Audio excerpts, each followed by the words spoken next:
अस्सलामुअलैकुम व्यूअर्स। मेरा नाम बासित रहमान है और इस वीडियो लेक्चर में हम कैश फ्लो स्टेटमेंट को डिटेल में डिस्कस करेंगे। Cash flow is a statement that shows cash inflow and outflow of the company. कि स्टेटमेंट ऑफ कैश फ्लो जो है हमें बताती है कि कंपनी में पैसा आया कितना है और गया कितना है। कंपनी में जो पैसा फ्लो होता है, कैश फ्लोज होते हैं, वो तीन रीजंस की वजह से होते हैं। पहला है ऑपरेटिंग एक्टिविटीज़ की वजह से, दूसरा इन्वेस्टिंग एक्टिविटीज़ की वजह से और तीसरा है फाइनेंसिंग एक्टिविटी की वजह से। ऑपरेटिंग एक्टिविटीज़ से जो कैश फ्लो होता है वो हमारे पास usually normal course of the business में जब जो हम ऑपरेशंस करते हैं, कस्टमर्स पर चीज़ें बेचते हैं और इन रिटर्न कुछ परचेजेस करते हैं या ऑपरेटिंग एक्सपेंसेस करते हैं, वो सारे के सारे ऑपरेटिंग एक्टिविटीज़ में आ जाते हैं। कि रिसीट्स फ्रॉम सेल जो है हमारे पास कैश आएगा। इसी तरह इंटरेस्ट पेमेंट्स हो गई, इनकम टैक्स पेमेंट हो गई, पेमेंट टू सप्लायर्स हो गई। इन वजूहात की वजह से आपसे कंपनी से पैसा जा रहा होता है, कैश आउटफ्लो हो रहा होता है। इसी तरह फिर दूसरी एक्टिविटी है इन्वेस्टिंग एक्टिविटीज़। इन्वेस्टिंग एक्टिविटीज़ में कैश इनफ्लो और आउटफ्लो होता है लॉन्ग टर्म इन्वेस्टमेंट से। फॉर एग्ज़ाम्पल हम परचेज करते हैं या सेल करते हैं of property, plant and equipment. कि फिक्स एसेट की ख़रीद पर पैसा जाता है और सेल पर पैसा आता है। एक्विजिशन ऑफ कंपनी, कोई और कंपनी हमने एक्वायर कर ली। डाइवेस्टीचर कहते हैं कि जब हम कंपनी की डाइवेस्टमेंट कर दें, कोई फॉर एग्जांपल एक कंपनी का पोर्शन हमने जो है बेच दिया तो इससे पैसा आ जाएगा। इसी तरह हमारे पास purchase and sale of other companies marketable securities, किसी और कंपनी की शेयर्स या बॉन्ड्स हमने ख़रीदे हुए हैं, वो हमने परचेज किए तो पैसा चला गया और सेल किए तो पैसा आ गया। ये जो कैश फ्लो होगा ये इन्वेस्टिंग एक्टिविटीज़ के अंदर आएगा। फिर थर्ड वन है हमारे पास फाइनेंसिंग एक्टिविटी। ये जो फाइनेंसिंग एक्टिविटी है इसमें जो कैश इनफ्लो और आउटफ्लो होता है ये मेनली इस रीज़न से होता है ताकि हम अपनी कंपनी की जो रिसोर्सेज हैं उनको फाइनेंस कर सकें। अच्छा, वो फाइनेंसिंग जो है हम डेट या इक्विटी से करते हैं कि लोन लिया या इक्विटी से शेयर से हमने कंपनी में पैसा लाया और इसी तरह रीपरचेजेस या लोन की रिपेमेंट करने से पैसा हमसे चला जाएगा। और डिविडेंड्स भी इधर इंक्लूडेड होंगे कि जो भी डिविडेंड्स हम इक्विटी पर देते हैं वो भी इधर से हमारे पास cash flow from financing activities में इंक्लूडेड होंगे। इन तीन एक्टिविटीज़ को अगर हम आसानी से समझना चाहते हैं तो ये हमारे पास लिखा हुआ है कि inflow and outflow from operations जो है वो हमारे पास ऑपरेटिंग एक्टिविटीज़ में आएगा। Inflow and outflow from long term investment जो है वो इन्वेस्टिंग एक्टिविटीज़ में आएगा। और लास्ट में है inflow and outflow use to fund the company. हम अपने रिसोर्सेज को फाइनेंस करने के लिए जो इनफ्लो एंड आउटफ्लो को यूज़ करेंगे वो हम जो है फाइनेंसिंग एक्टिविटीज़ में इंक्लूड करेंगे।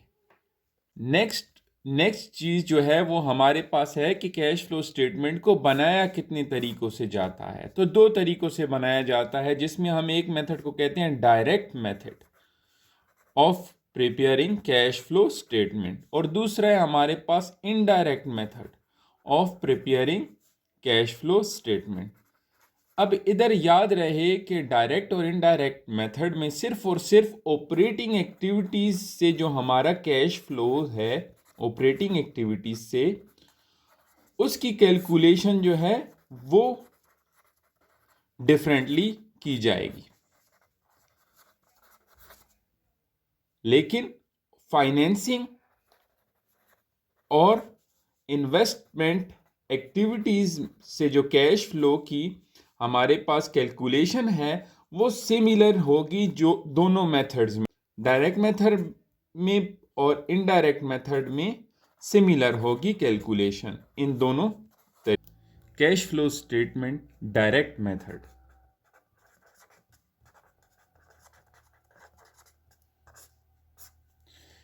तो सबसे पहले हम इसका फॉर्मेट देखते हैं कि XYZ एक कंपनी है जिसकी कैश फ्लो स्टेटमेंट हम बनाते हैं और फॉर द ईयर एंडेड दिसंबर 31, 2022।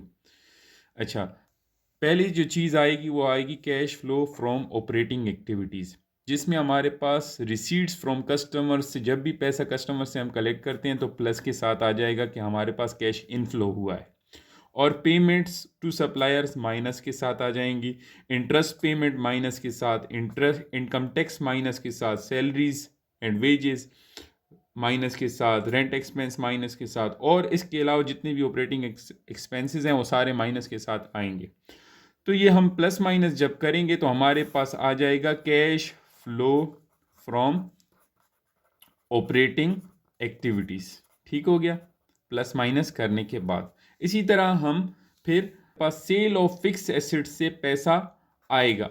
ठीक हो गया, डाइवेस्टीचर का मतलब है कि हम कोई कंपनी का कोई हिस्सा बेच रहे हैं जिससे वजह से पैसा आ रहा है कारोबार में। Sale of other company securities, जिसमें बॉन्ड्स और शेयर्स वगैरह हो गए, लॉन्ग टर्म सिक्योरिटीज़ इधर याद रखनी है, वो जब हम बेचेंगे तब भी पैसा आएगा। इसी तरह परचेज ऑफ फिक्स एसेट से पैसा जाएगा, एक्विजिशन ऑफ अदर कंपनी, कोई दूसरी कंपनी हमने एक्वायर कर लिया, पैसा जा रहा है। इसके अलावा हमारे पास लास्ट में है purchase of other company securities, shares और बॉन्ड्स हमने खरीद लिए तो पैसा चला गया। प्लस माइनस करने के बाद हमारे पास cash flow from financing, sorry cash flow from investing activities आ जाएगा। ठीक हो गया। फिर लास्ट में है cash flow from financing activities, जिसमें हमारे पास डेट, कर्जा लेने से, किसी बैंक से लिया, या हमने बॉन्ड होल्डर्स को बॉन्ड इशू किए तो पैसा आ जाएगा, तो प्लस के साथ आएगा।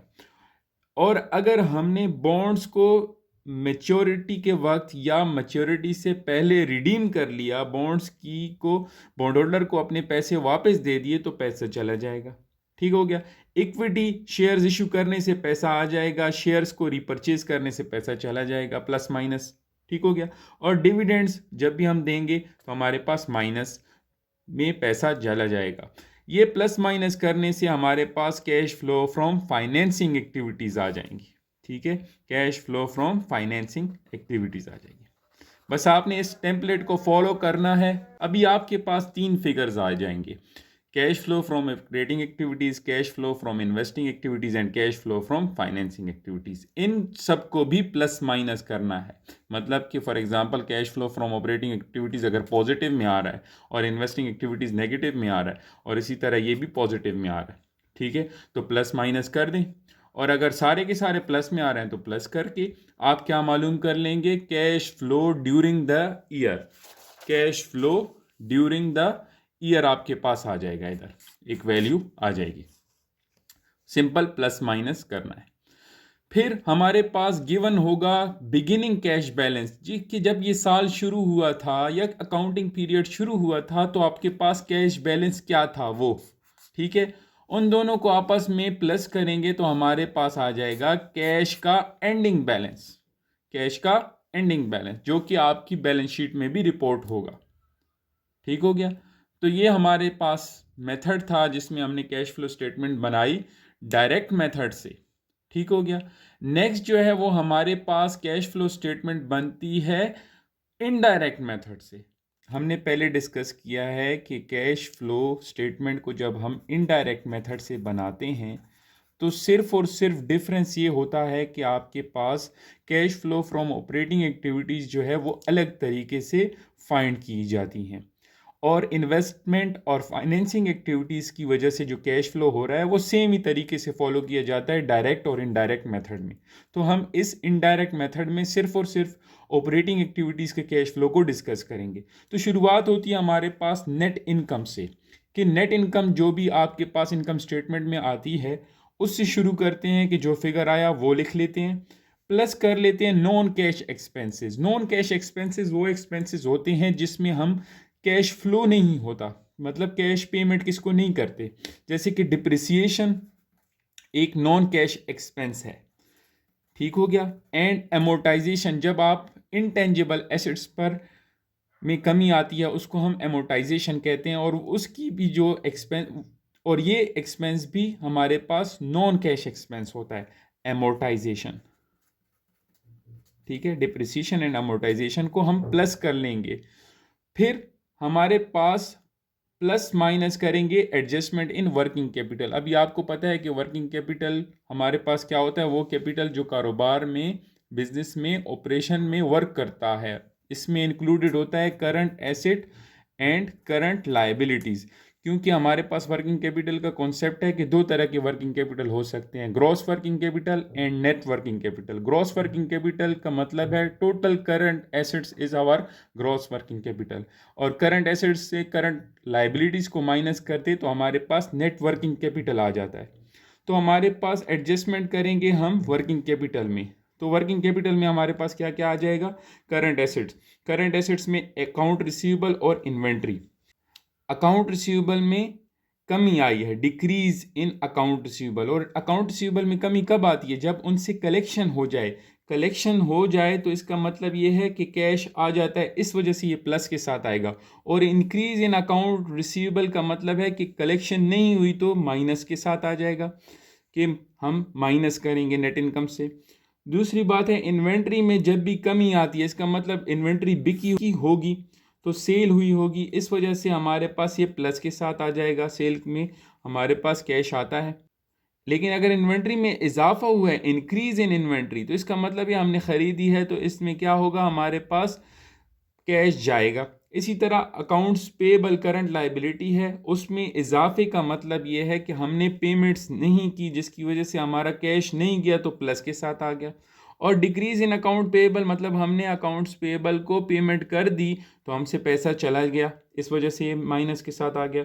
इंक्रीज इन आउटस्टैंडिंग एक्सपेंसेस, और कोई आउटस्टैंडिंग एक्सपेंसेस हो गए जैसे कि सैलरीज एक्सपेंस, हमने कर तो लिया है लेकिन पेमेंट नहीं की। इसी तरह हमारे पास कोई और एक्सपेंस है जो हमने कर लिया लेकिन अभी तक पेमेंट नहीं की है और नियर फ्यूचर में हम पेमेंट करने वाले हैं, तो हम उसमें अगर इजाफा हुआ है इसका मतलब ये हमसे पैसा नहीं गया तो प्लस के साथ आ गया, और अगर कमी आई है तो हमने पेमेंट कर दी इसलिए माइनस के साथ आ गया। एक चीज़ और इधर याद रहे कि ये नॉन कैश एक्सपेंसेस को हम प्लस इसलिए करते हैं क्योंकि नेट इनकम जो है ये शो कर रहा होता है कि इसमें से ये चीज़ें कट चुकी हैं और ये नेट इनकम है, लेकिन ये दोबारा ऐड करने का मकसद ये है ताकि हमें मालूम हो जाए कि कैश फ्लो क्या हुआ है, क्योंकि इधर डिप्रिसिएशन और एमोटाइजेशन की अमाउंट कट तो चुकी है लेकिन कैश पेमेंट तो नहीं हुई, इस वजह से हम दोबारा इसमें ऐड कर देते हैं ताकि हमें मालूम हो जाए कि cash flow from operating activities क्या आता है। हम प्रॉफिट या लॉस इधर मालूम नहीं करना चाह रहे, हमारा मकसद सिर्फ और सिर्फ कैश फ्लो को मालूम करना है, इस वजह से हम दोबारा ऐड करते हैं और एडजस्टमेंट्स करते हैं वर्किंग कैपिटल में। तो इससे हमारे पास क्या आ जाएगा, cash flow from operating activities.